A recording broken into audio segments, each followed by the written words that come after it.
Well, okay. How you going, mate? What's cracking? I'm good, mate. How are you? Yeah, traveling reasonably well, reasonably well. Mullet's Very looking well. good. Got great Yeah. compliments from it. What about yourself? How have you been going with it? I've copped a little bit about it, so it looks a bit dirty, but for a Nah, good cause. So nah. Embrace nothing it, to mate. do. Embrace That's that right. bad boy. That party at the Yeah, back. that's Um, right. Mate, great to have you here. Thanks so much for joining me on the Zoom. No worries. I'll just let the viewers know. This Zoom we'll be talking about a few things about while we're doing our months, a bit about our mental health journeys, things we've learned about mental health, and tips for just mental health in general. Are you ready, mate? You ready to I'm ready, mate. get launching, rip into it? Ready to go. Beautiful. So I can start off if you want. While we're doing our months for mental health. I think first things first. Um, Given the time at the moment, it's tough on everyone, and especially like you've had it. I'm in Albury at the moment, so I've had it not too bad with restrictions, but Melburnians and Victorians have had it pretty shit, and Yeah. obviously the cases of mental health have been um, getting up there, and understandably so. And I feel that if I can support Black Dog Institute, who are um, so good at their research for mental health and their educational programs. I'm happy to support it. Um, what are your thoughts on the whole concept of doing mullets for mental health? I think it's really good. It's sort of like you can combine that like sort of working hard and trying to raise funds for a really good cause and a really good institute whilst going with the ISO cuts and cutting yourself a mullet, which is something I've wanted to do for a while anyway. So no, it's really good. Like the whole concept of it is like really good, and it's also like it's fluid. Like I've seen a few girls getting around and doing it as well, which is really good to see. It's good to see them jump on board. So it's not just a guy thing, but no, it's really good. Like it raises money for a cause that's unfortunately needs a lot of work and a lot of support in, and something that there's probably a lot to be done to try and improve it. And yeah, as you said, particularly with the times, like it is quite concerning and quite urgent. So yeah, no, it's good. It's really good. Um, I'll give them a bit more of a personal reason why I'm doing it. Like that was an awesome answer. I didn't realize there were a few girls doing it as well. I'd love to see their mullets. Um, I reckon as well though, from a personal point of view, I think for me, I didn't realize how I knew it was prolific mental health, but I didn't realize how close to home it was. Not sure if you know, but a few people from our old high school, three boys who are still in high school, that age group, um, they committed suicide in a period of maybe a month, and I immediately thought that, you know, I've been in high school, I've walked their steps. What could I have done to help support them? And I realized that, that's where sort of that early intervention and getting everyone on board to understand and also feel confident in using, mental health organizations and charities and whatnot. And yeah, that was one of my big reasons as well for being able to advocate for the mullet, but also talk about mental health and sort of break that stigma that sort of still kind of surrounds. It's getting better, absolutely, I find, but sort of needs a little bit of more push, and hopefully, these mullets can start the conversations and continue it going. Yeah, that's right.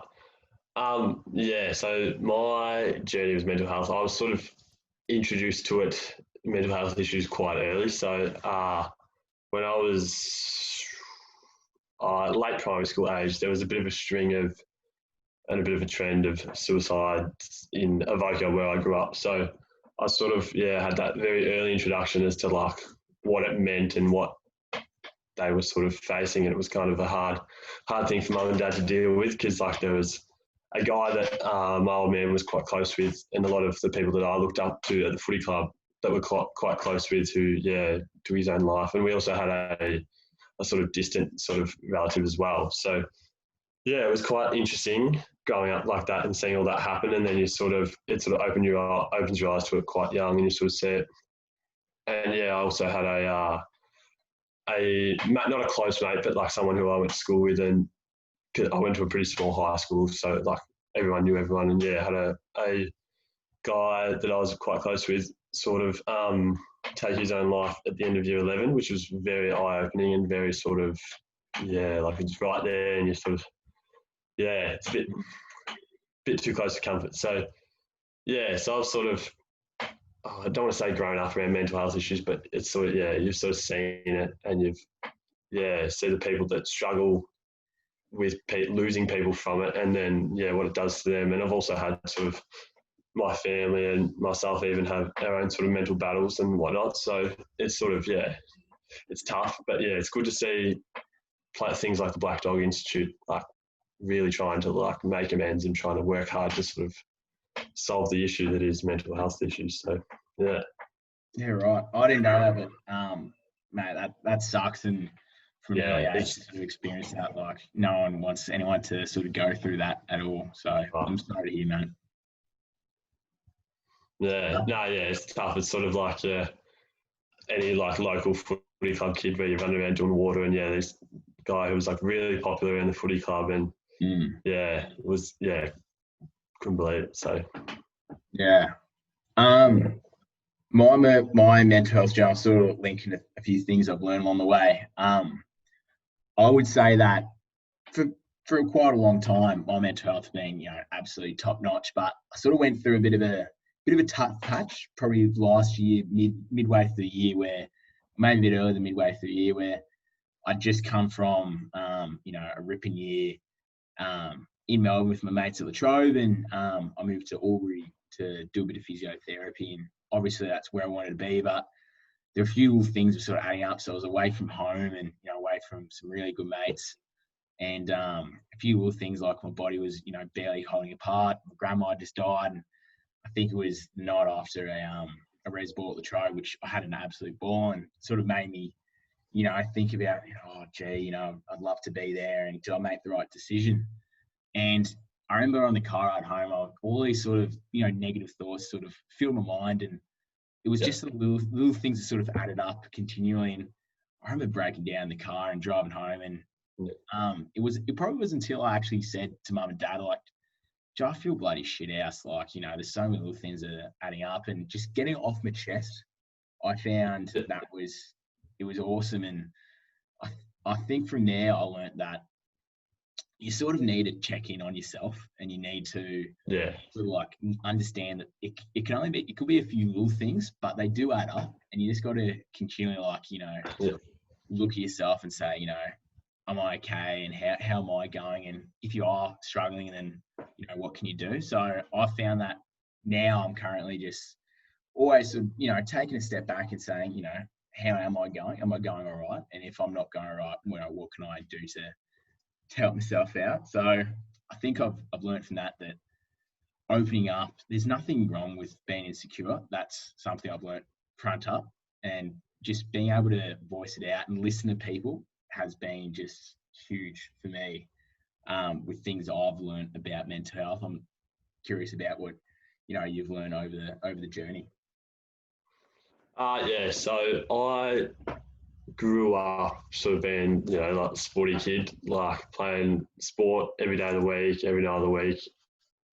And sort of in late 2015, early 2016, I broke my neck. And so I was told that was it, no footy ever again. So, and which is very, very, very hard pill to swallow for someone who, as most people know, like footy is such a huge part of my life and something that I live and breathe. So, yeah, it was quite tough. And like the year beforehand, I'd played interleague. I'd played my first like handful of senior footy games for Voca. I'd played footy in Queensland. I played footy overseas, and so yeah, I was getting ready to have like a huge crack and sort of build on that. And then, literally within months, that was all it. So and that was also coincided with like the start of year 12, which I was never a fantastic student, but like obviously year 12, there's a whole lot of pressure, and like, it was kind of like I was struggling with like the educational part of it and all that, because I was struggling so much. Like I was struggling to sleep. I was struggling to, like, my appetite was different because I just wasn't doing that power of exercise and just activity that I'd been doing for my whole life. And so, yeah, I was struggling with that. And because like you're still at school, so there's still sort of that like social hierarchy, like fitting in kind of thing. And I never had an issue because I was always a footballer.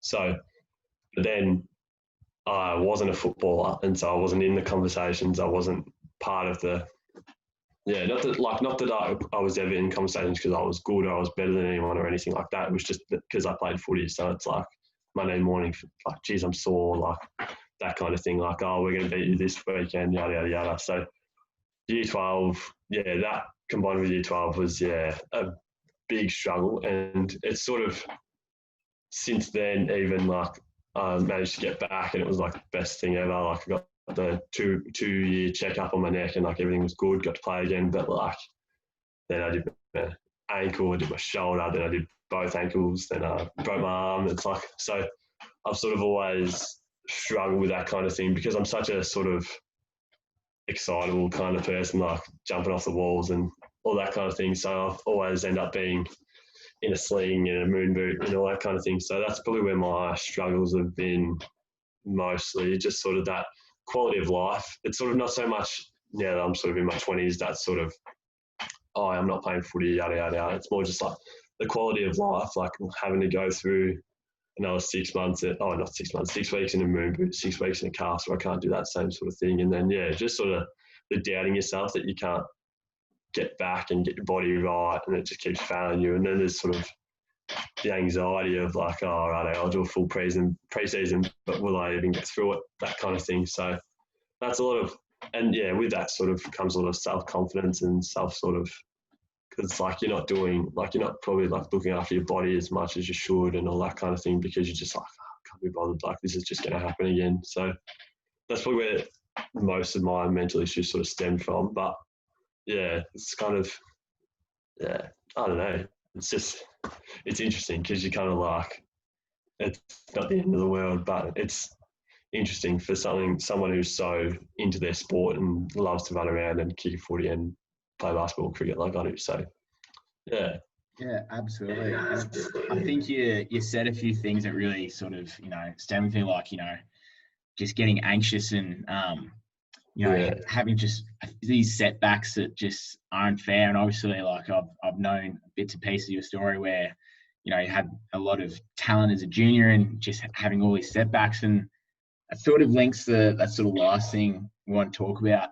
What would you say you do when you have those times where, you have a few setbacks or you get anxious or, it sort of feels like the world's sort of getting on top of you? Do you have any tips or tricks that sort of help you get through it?